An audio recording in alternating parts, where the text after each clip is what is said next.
기독교 신앙을 부활의 신앙이라 그럽니다. 부활을 믿지 않는 기독교 신앙은 사실 존재하지 않는 겁니다. 물론 우리 현실에서 보면 부활을 믿지 않는 교회들도 우리 주변에 부지기수로 많은 것이 사실입니다. 그렇다고 해서 부활을 믿지 않는 교회가 많으니까 부활을 믿지 않는 기독교 신앙이 존재하는가? 그런 것은 없습니다. 기독교 신앙은 부활의 신앙인데 오늘 본문에도 그러한 사실이 어김없이 잘 드러납니다. 본문은 두 개로 구성되어 있습니다. 하나는 변화산에서 제자들과 세 제자와 모든 일을 마치고 내려오는 그 광경이고 다른 하나는 내려와서 보니까 그 산 밑에서 벌어지고 있는 그 광경과 관련된 것입니다. 그런데 엄밀히 생각해 보면 이 두 본문은 서로 긴밀하게 연결되어 있습니다. 변화산에서 내려오실 때 예수님께서 말씀하셨죠. 인자가 죽은 자 가운데서 살아날 때까지는 본 것을 아무에게도 이르지 말라. 그러자 제자들이 서로 자기들끼리 보면서 묻습니다. 죽은 자 가운데서 살아나는 것이 무엇일까? 그러고서 이 물음 뒤에 곧바로 산 아래 귀신 들린 아이로 인하여 벌어진 소동과 그 아이를 예수님께서 고쳐주신 사건이 곧바로 연결됩니다. 여러분, 이 두 사건이 도대체 무슨 관계에 있길래 이처럼 가까이 붙어 있다고 생각하십니까? 그걸 잘 생각해 보는 것이 오늘 본문을 우리가 잘 깨닫는 일이 될 것이고 거기서만 멈추면 안 되죠. 그러면 이 본문의 사건이 오늘 21세기를 살아가는 우리에게 무엇을 교훈하고 있는가 하는 거기까지 우리가 잘 생각을 해봐야 될 것입니다. 자, 9절 보시죠. 그들이 산에서 내려올 때에 예수께서 경고하시되 인자가 죽은 자 가운데서 살아날 때까지는 본 것을 아무에게도 이르지 말라 이렇게 말씀하시죠. 왜 이렇게 말씀하시는지 10절에서 그 이유를 말합니다. 그들이 이 말씀을 마음에 두며 서로 문의하되 죽은 자 가운데서 살아나는 것이 무엇일까? 이렇게 서로 물었다는 거죠. 자, 부활을 알지 못하면요. 여러분 제자들이요. 변화산에서 본 것, 그들이 변화산에서 목격했던 것, 그거 다 그것입니다. 그런 상태로는 그리스도의 증인 노릇을 못해요. 설령 억지로 하더라도 그것은 복음을 왜곡시킬 뿐입니다. 그렇지만 제자들은 장차 예수 그리스도의 부활의 증인이 될 사람들 아닙니까? 그래 예수님께서도 그 일을 위해서 그들을 3년이나 가까이 두시고 동고동락하시면서 이제까지 이 제자들을 훈련시켜 오셨습니다. 그래 그러한 과정에서 이제 제자들이 마지막으로 보아야 할 것 하나가 남았습니다. 그게 뭐죠? 예수님께서 예루살렘에서 별세하시는 일과 부활하시는 일입니다.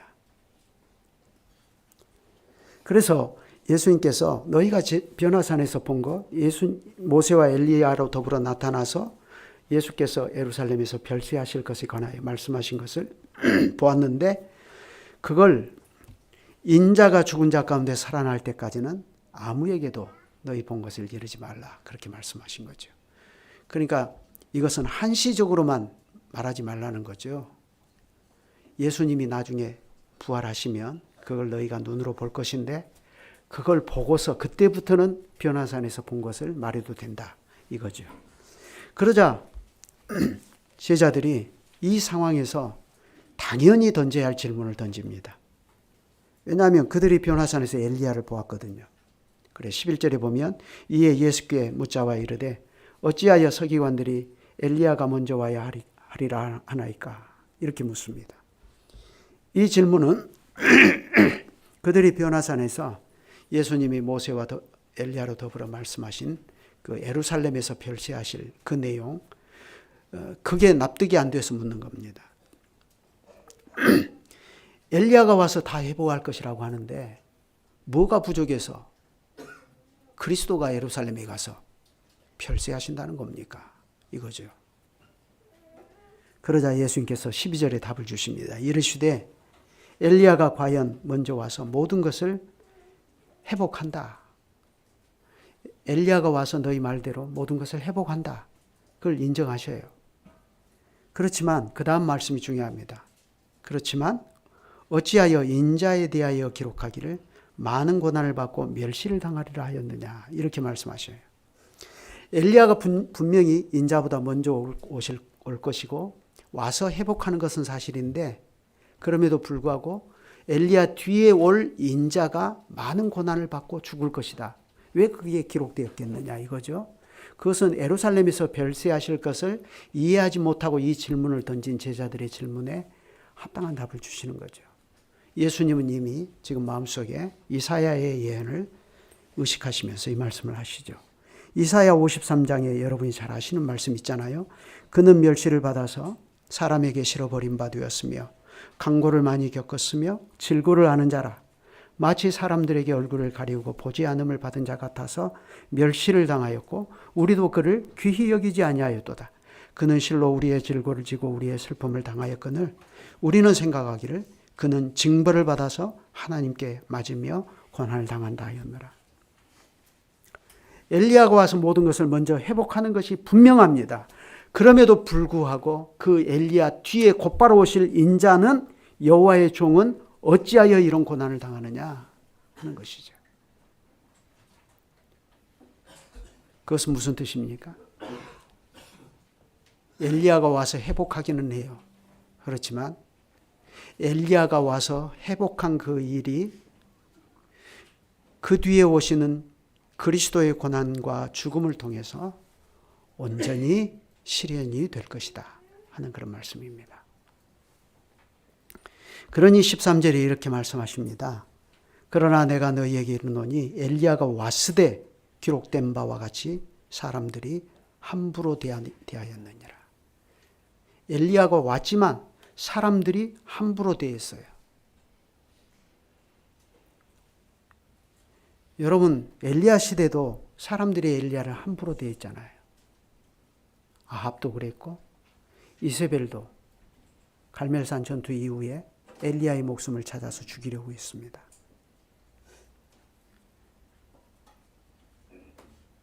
마찬가지로 신약의 엘리야인 요한도 사람들이 함부로 대했습니다.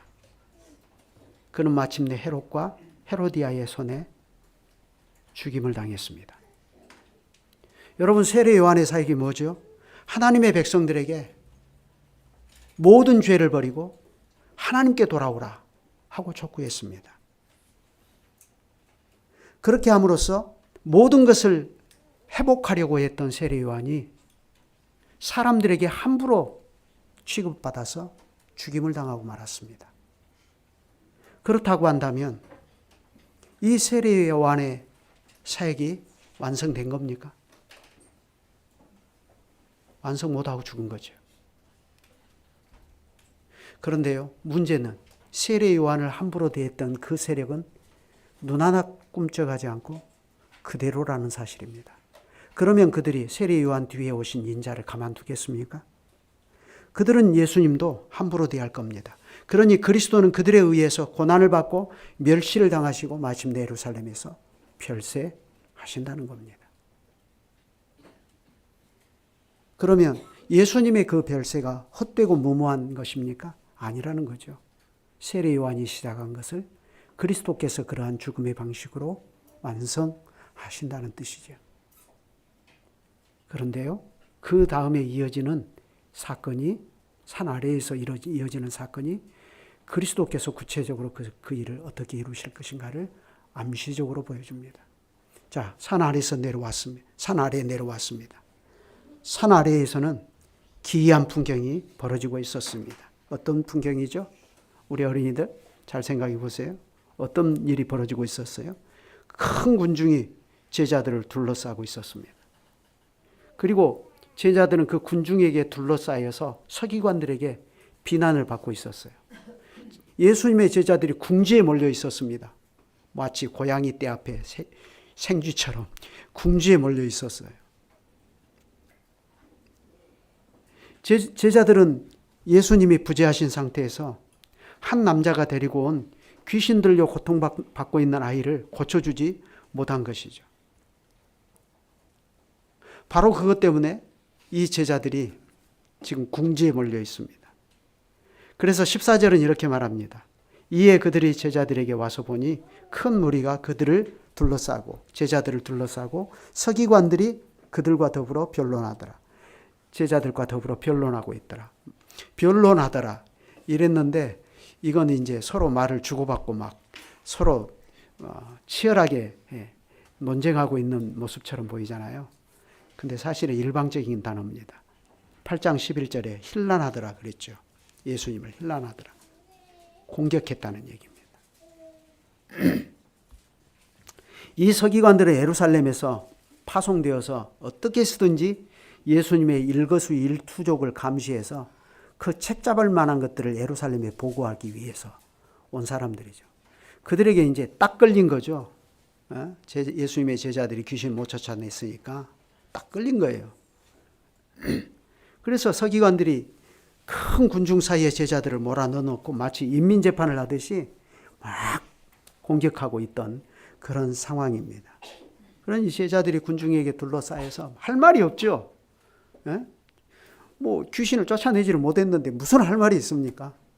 완전히 궁지에 몰려 있는 거죠. 곤혹을 치르고 있습니다. 그런데 그 상황에서 예수님이 세 제자와 함께 산에서 내려오셨습니다.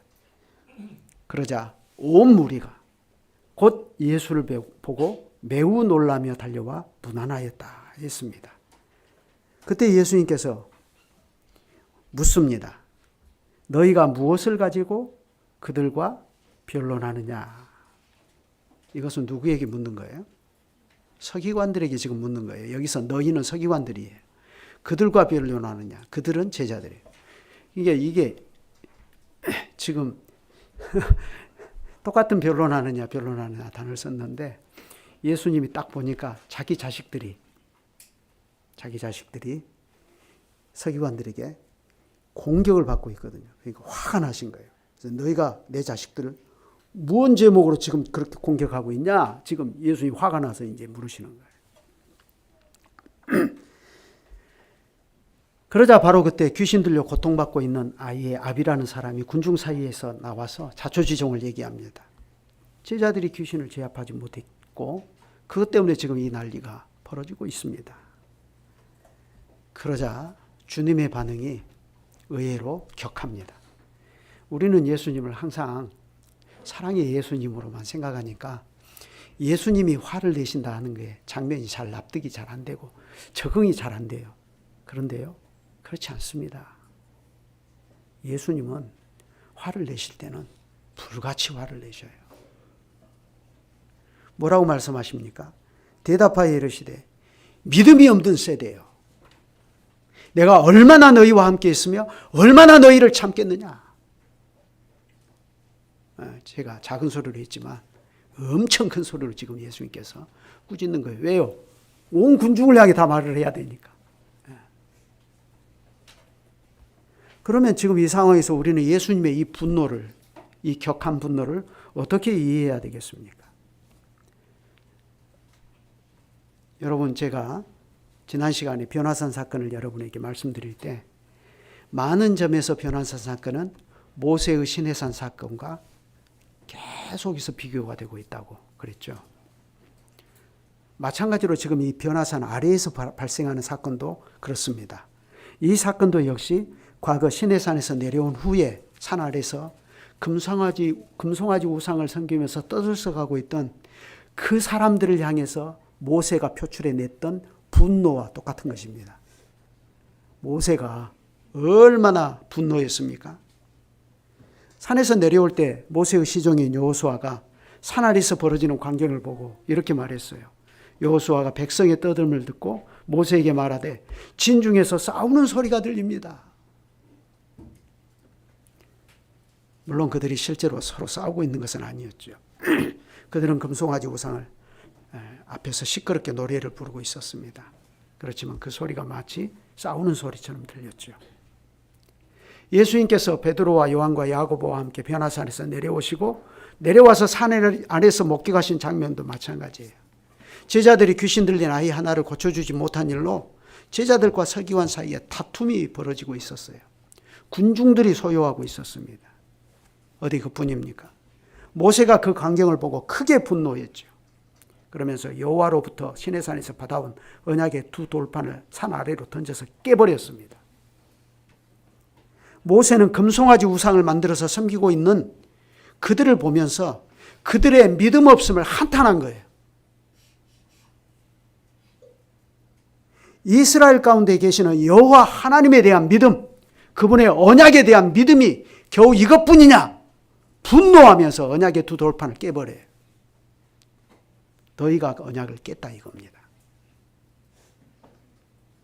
예수께서 이 상황을 보고 크게 분노하신 것도 똑같습니다. 예수님은 제자들이 귀신을 제압하지 못한 것이나 또 그것을 보고 서기관들이 제자들을 몰아붙이고 비난하고 있는 것이거나 군진들이 거기에 부하내동에서 함께 동요하고 있는 모습을 보면서 예수님은 그들을 통째로 싸잡아서 믿음이 없는 세대라고 분노하십니다. 믿음이 없는 세대라. 믿음이 없는 세대야. 내가 얼마나 너희와 함께 있으며 얼마나 너희를 참으리요. 얼마나 두 번 사용됐죠. 강조입니다. 예수님의 답답함과 그 분노가 여기에 담겨 있죠. 예수님의 실망이 그만큼 크다는 거죠. 그런데 이것은 그대로 광야에서 믿음이 없어서 가나안 땅에 들어가기를 포기하면서까지 하나님께 불평을 늘어놓았던 이스라엘 백성에 대한 하나님의 분노이기도 하지 않습니까? 민수기 14장 11절을 보면 이렇게 기록되어 있어요. 여호와께서 모세에게 이르시되 이 백성이 어느 때까지 나를 멸시하겠느냐? 내가 그들 중에 모든 이적을 행한 것도 생각지 아니하고 어느 때까지 나를 믿지 않겠느냐? 어느 때까지 얼마나 내가 너희를 더 참아야 되느냐 이거죠.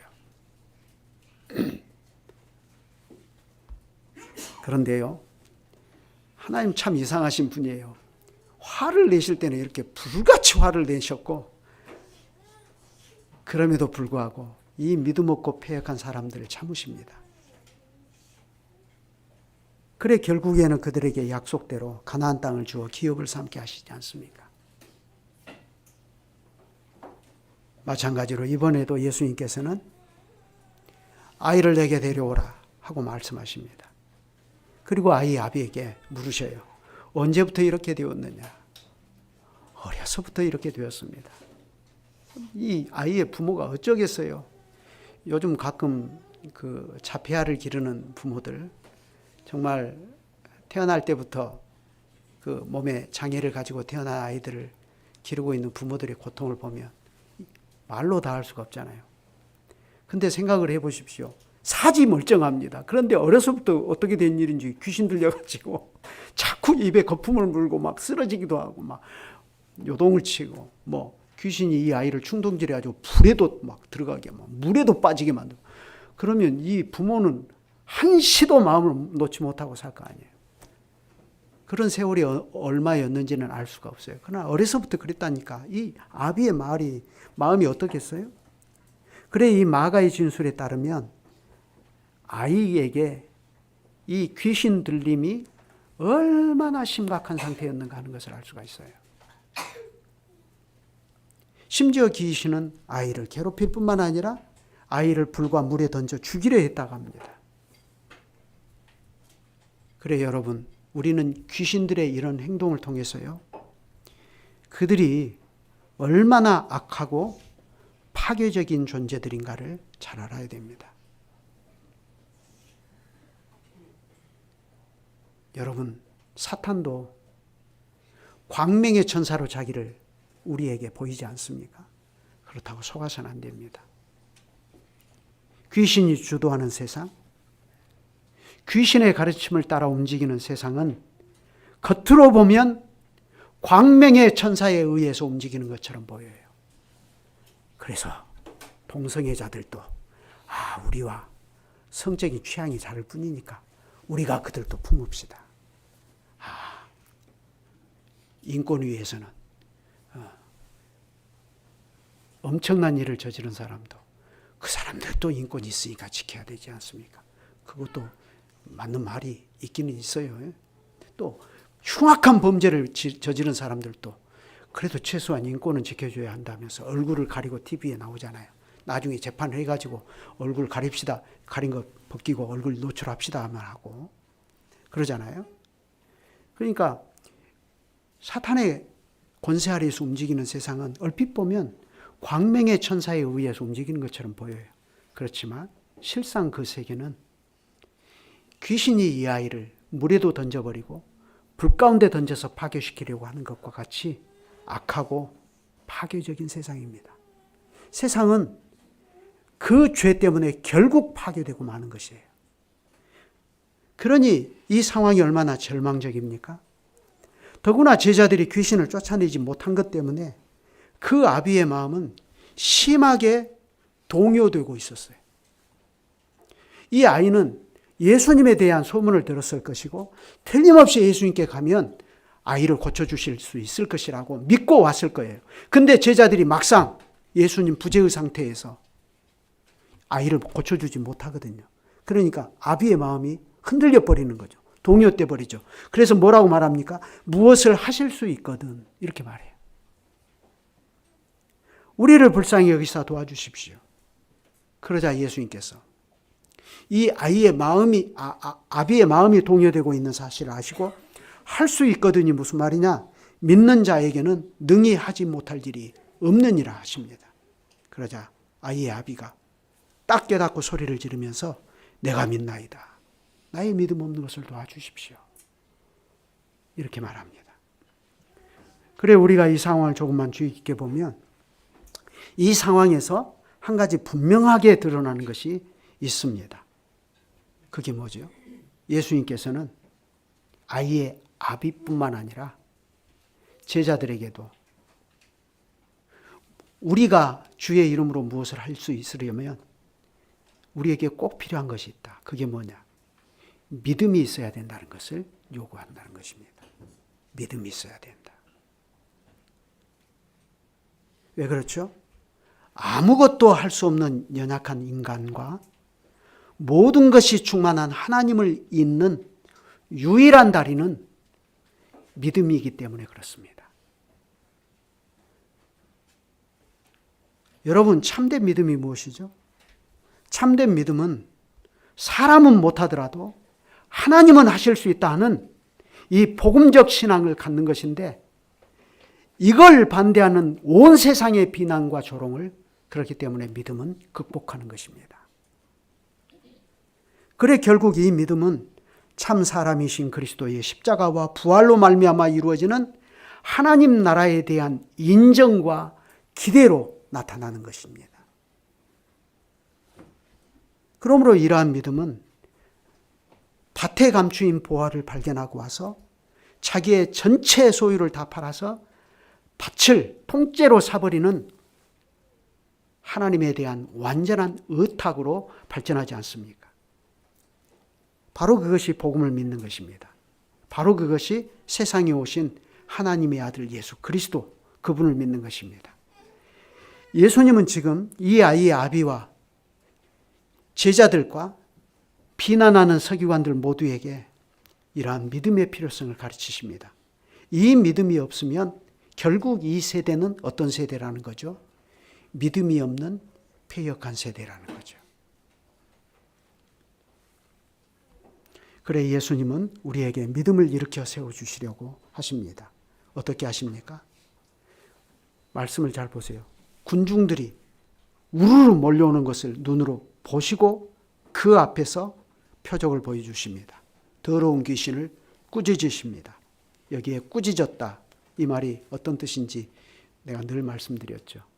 귀신을 꾸짖어 쫓아내실 때 사용한 말이고 베드로가 뭣도 모르고 예수님을 꾸짖었을 때 사용한 말인데 이 말을 다시 예수님께서는 귀신에게 사용하십니다. 말 못하고 못 듣는 귀신아 이렇게 말하죠. 귀신이 역사에서 이 아이가 말을 못하고 듣지 못하게 했다는 거죠. 또 그것만이 아니죠. 이걸 통해서 예수님은 지금 현재 믿음이 없고 폐역한 세대로 책망을 받고 있는 이 서기관들과 큰 무리들과 또 부활을 깨닫지 못하고 있는 제자들의 상태가 어떤 상태인가를 암시합니다. 여전히 그들은 듣지 못하고 있고 귀가 닫혀 있으며 보지 못하는 소경들과 같습니다. 그래 예수님이 꾸짖자 귀신이 소리를 지르고 아이의 몸에서 큰 경련을 일으키고 나갔다 했습니다. 그것은 귀신의 저항을 이야기하죠. 저항하지만 결국 쫓겨나는 거죠. 그래 아이는 죽은 사람같이 되었다 그랬어요. 여기서부터가 중요합니다. 사람들이 볼 때 누가 보더라도 아이가 죽었다 하고 판단을 하게 되었습니다.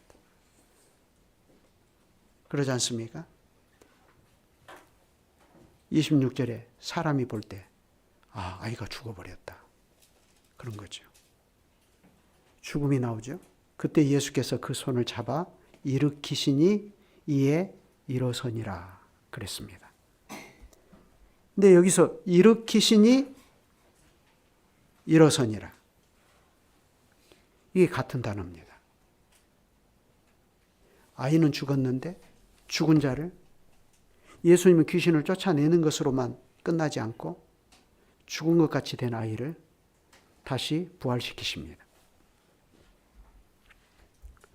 그래 이것은 결국 무엇을 암시하고 있냐면 제자들이 산에서 내려오면서 예수님께 물었던 것.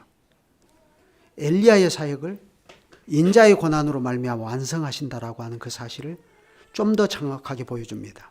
그리스도께서는 그 자신의 죽음과 부활로서 엘리야의 사역을 완성하신다는 거죠. 다시 말해서 예수님은 귀신을 쫓아내심을 통해 자신의 죽음과 부활로 말미암아 귀신의 권세를 최종적으로 멸하고 승리하실 것을 이 사건을 통해서 제자들에게 미리 보여주십니다. 그래서 나중에 부활을 깨달았을 때 제자들이 이 사건의 의미가 무엇인가를 분명하게 깨닫도록 아예 마음에다 콱 심어버린 거죠. 그래 사건이 이렇게 일단락되자 제자들이 나중에 조용히 물었습니다. 왜 우리는 귀신을 쫓아내지 못했습니까? 그러자 예수님께서 말씀하시죠. 기도 외에는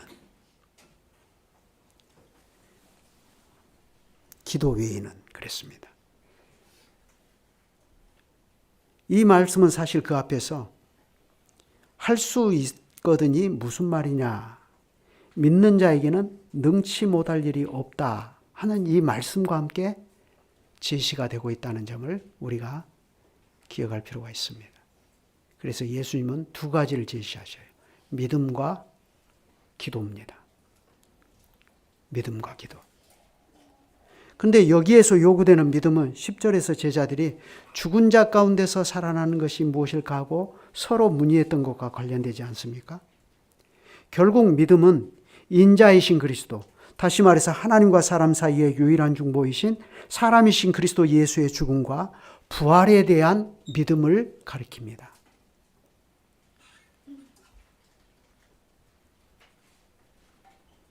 바로 그 믿음이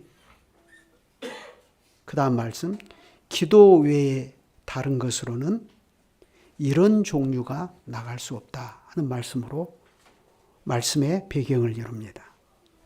다시 한번 보시죠. 기도 외에 다른 것으로는 이런 종류가 나갈 수 없다 했습니다. 그러면 기도 외에 다른 것으로는 이런 종류가 나갈 수 없다 했는데 이런 종류는 본문에서 무엇을 말합니까? 귀신을 말합니다. 기도 외에는 다른 것으로는 귀신이 나갈 수 없다. 그런 뜻이에요. 그렇다면 귀신을 내어 쫓는 일이 본래 누구의 일이죠? 이 세상에 오셔서 자기 백성을 사탄의 권세에서 풀어 해방시키시는 예수님의 일입니다. 그건 본래 예수님의 일이에요. 그래, 내가 하나님의 성령을 힘입어서 귀신을 쫓아내는 것이면 하나님 나라가 이미 너희 가운데 임하였느니라 하시지 않았습니까? 이게 예수님의 메시아 사역의 중요한 핵심이거든요. 그런데 주님께서는 그 일을 지금은 당장 예수님 자신이 하고 계시지만 이제 곧 예수님은 십자가에 죽으시고 부활하시고 승천하셔서 하나님 우편에 들어가실 겁니다. 그러면 그 다음에는 예수님이 이 지상에서 행하신 일, 하나님의 백성을 사탄의 권세에서 빼내서 자유케 하는 그 똑같은 일을 이제부터는 누가 한다는 거죠? 당연히 그 일은 예수님의 제자들이 계승하죠.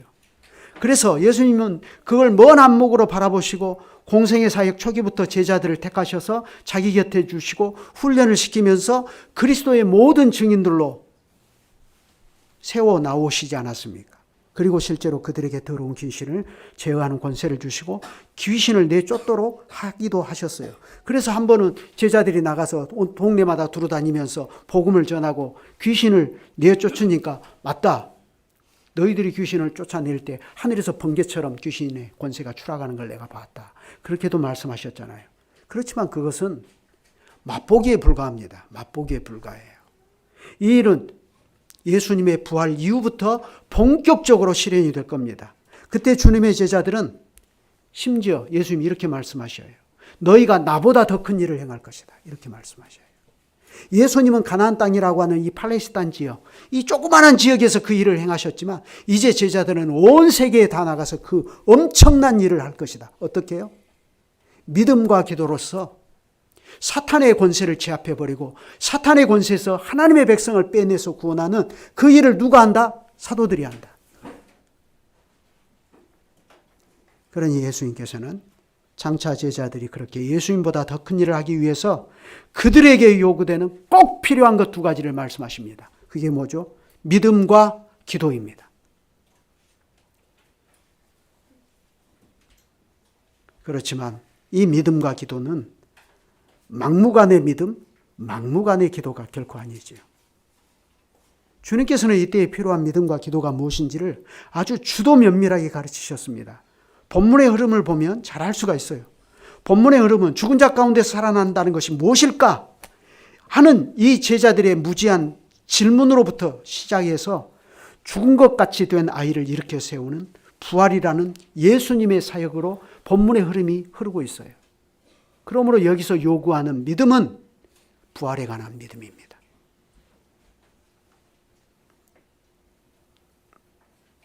그래서 예수님은 당장에는 귀신이 들려서 죽은 것 같이 된 아이를 하나 살려내시지만 그러나 마지막 날에는 참된 믿음으로 그리스도 안에 있는 모든 사람을 하나도 남김없이 다 살려내실 것입니다.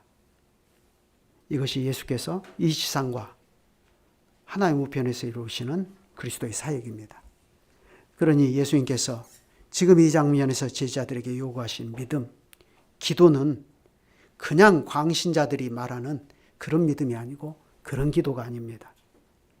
기도는 부활을 아는 제자들이 복음을 전파하여 세상에서 하나님 나라를 확장시켜 나가는 능력이 그들 자신의 경건이나 권능에 있지 않고 오직 하나님께 있음을 알고 겸손히 그 능력을 하나님께 구하는 것입니다.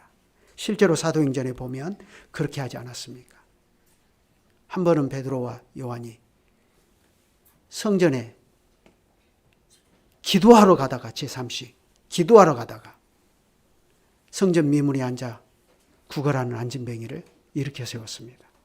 그걸 보고 사람들이 놀라서 베드로와 요한을 쳐다봤죠. 그때 베드로가 사람들에게 한 얘기가 뭡니까? 이스라엘 사람들아, 이런 일을 왜 기이하게 여기느냐? 우리 개인의 권능과 경건으로 이 사람을 걷게 한 것처럼 왜 우리를 주목하느냐? 여러분, 목사 보면 안 됩니다. 많은 사람들이요, 목사가 좀 능력이 있어가지고 교회가 막 부흥하고 그러면 목사를 쳐다봐요. 근데 그럴 필요 없습니다. 마찬가지예요. 사도들 바라볼 필요 없어요.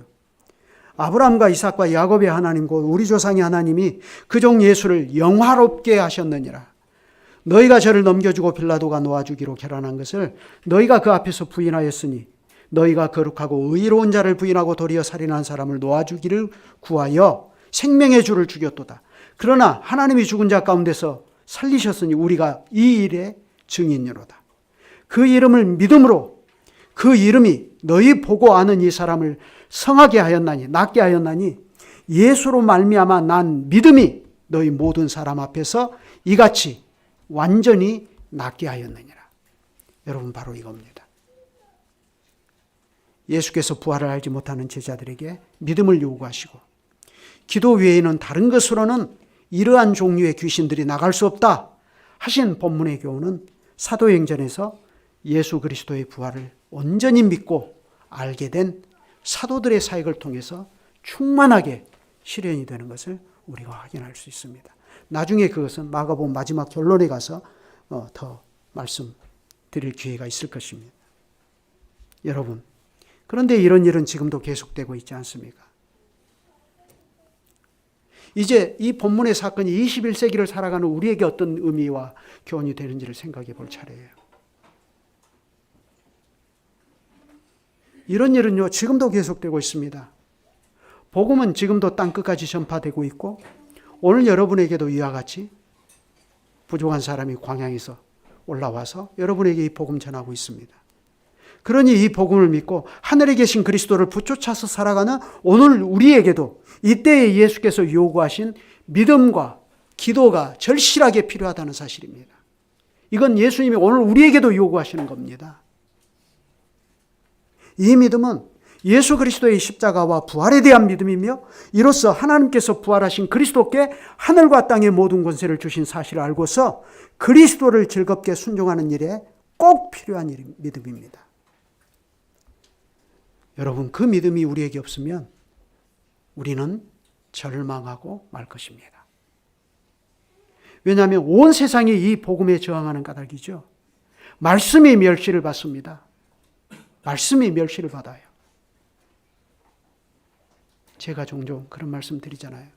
참 가슴 아픈데 유튜브에 보면 정말 제가 볼 때는 도저히 하나님의 말씀이라고 할 수가 없어요. 이걸 가지고 어떻게 하나님 말씀이라고 할 수 있나. 제가 마음이 교만해서가 아니라 객관적으로. 근데 얼마나 많은 사람들이 열광합니까? 그런데 우리 시대의 개혁자들의 얘기, 또 개혁교회 목사님들의 설교는 사람들이 얼마나 봅니까?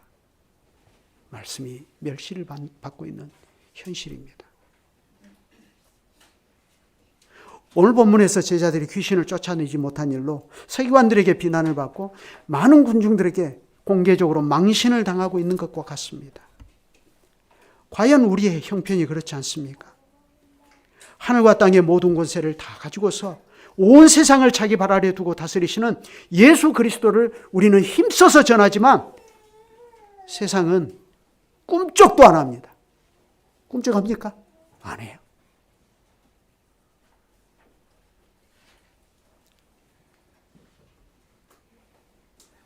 저는 가끔씩 교회에서 태어나서 30년 동안 복음을 들었지만 결국은 그 복음을 확신하지 못해서 꼭 이렇게 예수를 믿어야 하느냐며 반발하고 교회를 뛰쳐나가는 청년들을 종종 보는데 그때마다 가슴이 미어집니다. 숨을 쉴 수가 없어요. 그런 일은 지금도 일어나고 있습니다. 그러한 때에 우리는 그러한 세상의 저항을 어떻게 극복할 수 있을까요? 우리는 그러한 형편에서 어떻게 귀신의 가르침과 귀신의 권세 아래서 돌아가고 있는 이 세상을 분별하고 이기면서 살아갈 수가 있을까요? 그것은 우리가 자기 백성을 위하여 세상에 오시고 예루살렘에서 별세하사 하나님의 백성을 회개하고 하나님께 돌아오게 하는 이 엘리야의 사역을 완성하신 그리스도, 그분의 부활을 믿고 그 믿음으로 능력이 하나님께 우리 믿음의 삶에 뿌리를 내리고 그분만을 늘 의지하며 살아가는 것입니다. 그럴 때 우리에게 꼭 필요한 것이 기도입니다. 여러분, 믿음과 기도인데요. 기도는 믿음을 현실화시키는 힘입니다. 우리의 믿음이 현실에서 어떻게 실현됩니까? 기도를 통해서 실현됩니다. 기도는 우리가 귀신의 가르침을 따르지 않고 오직 그리스도만을 순종하여 하나님의 소명을 이루고 살아가는 그 일이 우리 자신의 경건이나 능력에 달려있지 않고 오직 예수 그리스도를 죽은 자 가운데서 살리신 하나님께 있음을 알고 하나님을 날마다 의지하는 것입니다. 그러니 기도는 단지 하나님과의 소통일 뿐만 아니라 그 능력에 한계가 없으시는 하나님의 능력을 힘입는 길입니다. 그것이 이 세상의 신으로 군림하고 있는 마귀가 주도하는 이 세상과 이 세상의 문화와 이 세상의 가치와 그리고 이 세상으로부터 오는 우리들의 믿음에 대한 온 세상의 강력한 저항을 우리가 이기면서 살아갈 수 있는 유일한 길입니다. 여러분, 예수 그리스도의 부활을 믿으십니까? 믿으시면 기도하십시오. 기도합시다. 다시 말씀드리지만 참된 믿음과 그 믿음에 따른 바른 기도는 유한한 피조물인 우리가 예수 그리스도를 반대하는 온 세상의 반대에 맞서서 싸우며 이기고 나갈 수 있는 주님이 우리에게 가르쳐 주신 최선의 길이기 때문입니다. 이어서 오늘 공적 신앙 고백하는 순서를 갖도록 하겠습니다.